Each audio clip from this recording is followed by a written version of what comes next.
Magandang araw, welcome sa channel Child of God. Ngayon, ibahagi ko sa inyo ang aking kaalaman sa karunungang lihim. Narito, orasyon, panalig sa Espiritu. At kung bago ka pa lamang sa channel nito, huwag kalimutan pindutin ang subscribe button para laging update sa mga bagong video. Maraming salamat. Pamilin, malin at pagkaingatan ng bawat ibinabahagi ko sa YouTube channel na ito. Ang kapangyarihan na kapaloob dito ay lubhang maywaga. Gamitin lamang sa kabutihan at pagganap ng kalooban ng Diyos. Maging huwaran at laging isa puso't isip ang 7 layunin ng Diyos.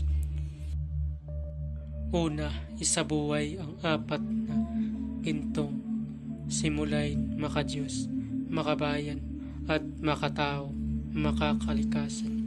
Pangalawa, isagawa ang pag-ibig sa Diyos, pananampalataya at pag-asa sa pamamagitan ng tiyaga.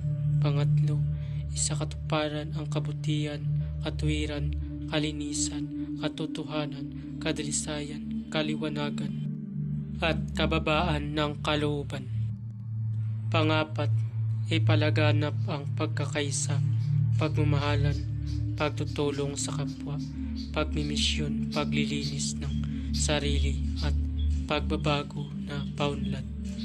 Panglima, magkaroon ng pagagalangan, pag-unawaan at pagmamahalan sa isa't isa bilang mga kapatid at kapwa-tao.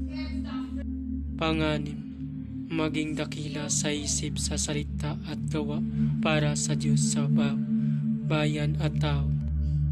Pangpito, ipagpatibay ang kautusan ng Diyos, tumulong sa pagpapaunlad ng katawan ng bawat kasapi ng samahan at tumupad sa adikain ng Diyos sa tao. Sa pamamagitan ng pagsunod sa mga layuning ito, ang isang naghahanap sa Diyos ay makakasumpong sa Kanya at hindi pagkakaitan ng Kanyang liwanag. Pamamaraan, magtirik ng 3 kandilang puti at magdasal ng 3 Ama Namin, 3 Abaginong Maria, 3 luwalhati at 3 sumasampalataya. Pagkatapos magdasal ay isunod ang orasyon. Pagkatapos usalin ang orasyon ng 3 beses sa isip, ay iihip sa hintuturo sabay tusok sa katawan upang hindi makaalis ang espiritu na namiminsala.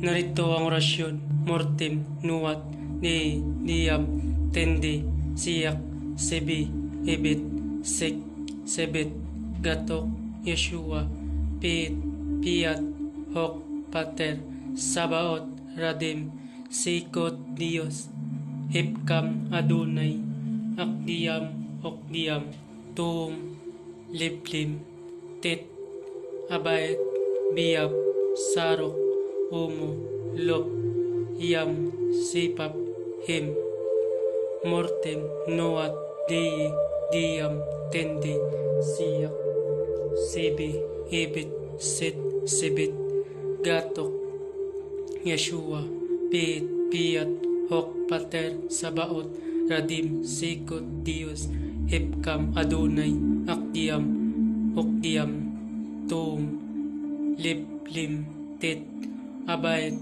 Biyab, Sarok, Omo, Lok, Yam, Sipap, Him.